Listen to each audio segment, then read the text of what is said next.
ஹேடேஸ் எல்லாருக்கும் வணக்கம். Welcome to channel. So இன்றைக்கி அம்மாவும் அக்காவும் கோயிலுக்கு போகிறாங்க ஓம் சக்திக்கு.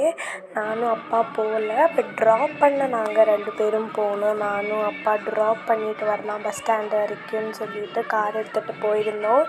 அங்கே போன உடனே அம்மாவும் அக்காவும் அம்மா அக்கா பாட்டி போகிறாங்க. ஸோ போன உடனே மாலையெல்லாம் போட்டுட்டு பஸ்ஸில் ஏறிட்டு ரொம்ப வைப்பு.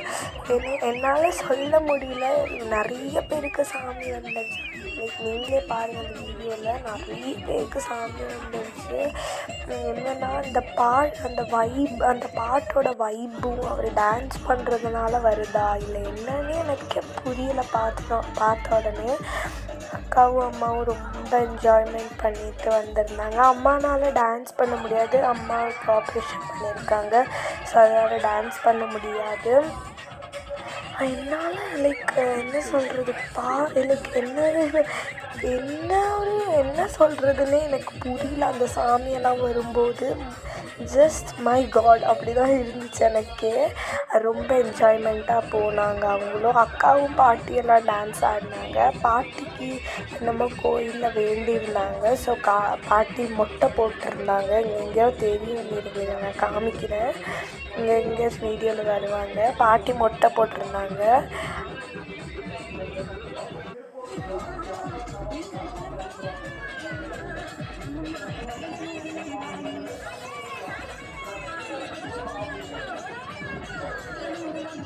எல்லா பாட்டிகளும் டான்ஸ் ஆடிட்டு இருந்தாங்க.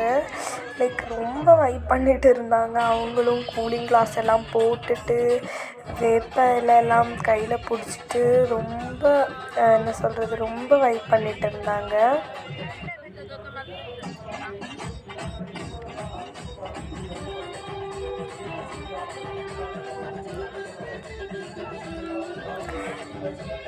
இதுதான் எங்கள் பாட்டி மொட்டை போட்டுட்டு உட்காந்துட்டு இருக்காங்க. அப்புறம் அவங்க எங்கெங்கேயோ ரொம்ப ப்ளேஸ் எல்லாம் விசிட் பண்ண போயிருந்தாங்க.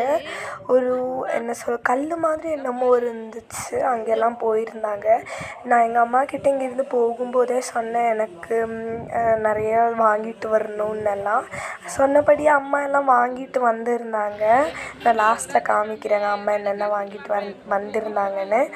அதுக்கப்புறம் அவங்க பீச்சுக்கு போனேன். இந்த பாப்பா ரொம்ப அழகான ஒரு பாப்பா. என்ன சொல்கிறது, she tax very good. Time spend பண்ணுறதே தெரியாது அவ கூட. எப்போ ஊருக்கு போனாலும் வந்துடுவா. அதுக்கப்புறம் அவங்களும் எங்கெங்கேயோ என்னமோ ரைட்லலாம் உட்காந்துட்டு இருந்தாங்க. அதுக்கப்புறம் முருகன் கோயிலுக்கு போயிட்டு இதை வாங்கிட்டு வா சொன்னேன். அப்புறம் முருகன் வேல் வாங்கிட்டு திரும்ப வந்துட்டாங்க.